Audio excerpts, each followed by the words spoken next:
nama aliasnya itu Pegot. Pegot.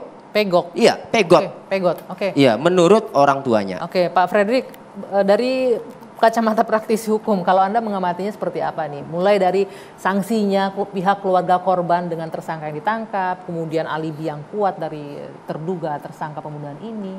Apa yang Anda lihat dari kasus ini, Pak Fredrik? Begini, kalau menurut saya yang jelas satu, kita negara hukum, apapun yang diputus oleh hukum, senang tidak senang, benar tidak benar putusan itu, benar tidak benar putusan tersebut, kita wajib patuh, harus mematuhin. Ya. Untuk 8 tersangka ini kan sudah dijatuhin hukuman. Ya. Yang 7 sudah hukuman seumur hidup. Tentu dalam hal ini mereka bisa melakukan upaya hukum luar biasa. Tapi saya mendengar informasi bahwa mereka sudah mengajukan gerasi dan sudah ditolak.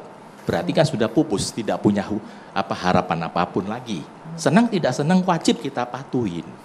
Dan saya yakin meskipun banyak sekali atau bukan banyak sekali ya, adanya oknum-oknum di segala instansi termasuk Polri yang kerjanya tidak benar. Tetapi mayoritas polisi itu mengerjakan dengan benar, maka kita bisa hidup dengan tenang seperti sekarang.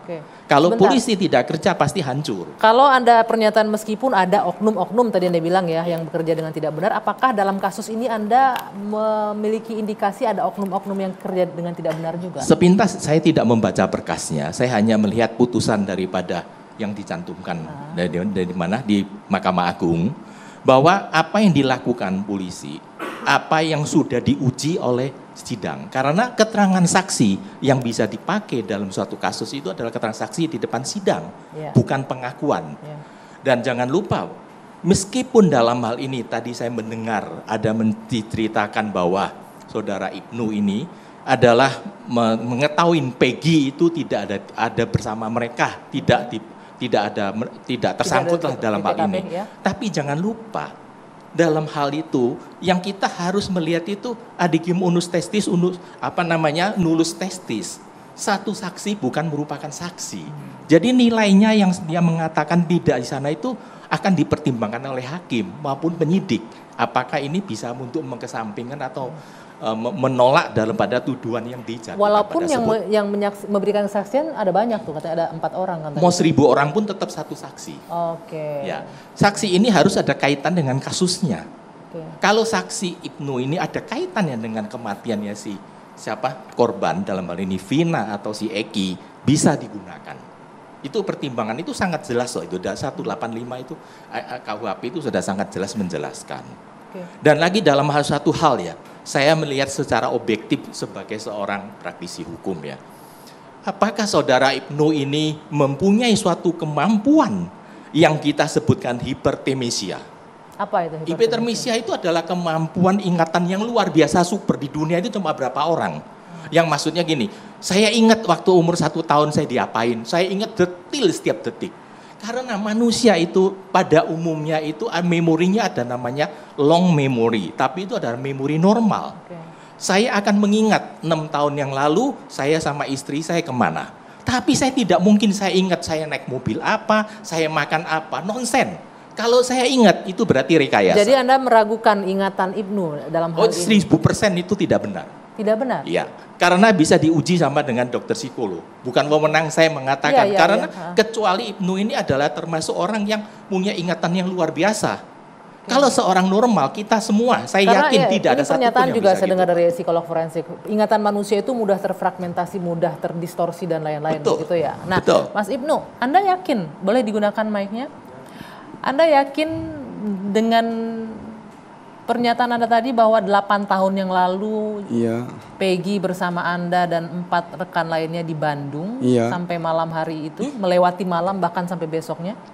Ingat, saya nganter bondol tanggal 27 Agustus aja malam jam 8-an. Terus habis itu saya tuh mampir ke warteg tuh, beli nasi terus pulang, ngebedeng makan. Habis makan, ngerokok dulu terus tidur.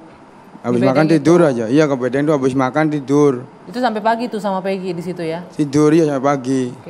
Kalau ini kan ingatannya umum aja nih Pak Fredrik, tidak detail sih sebenarnya. Ya begini, Kan Saudara Ibnu kan mengaku tanggal 26 Agustus 2016. Kok bisa ingat 27. tanggalnya? 27. 27 Ya, oke Pak. lah, 26, 27 whatever lah. Itu kan sudah 8 tahun yang lalu. Kok bisa ingat?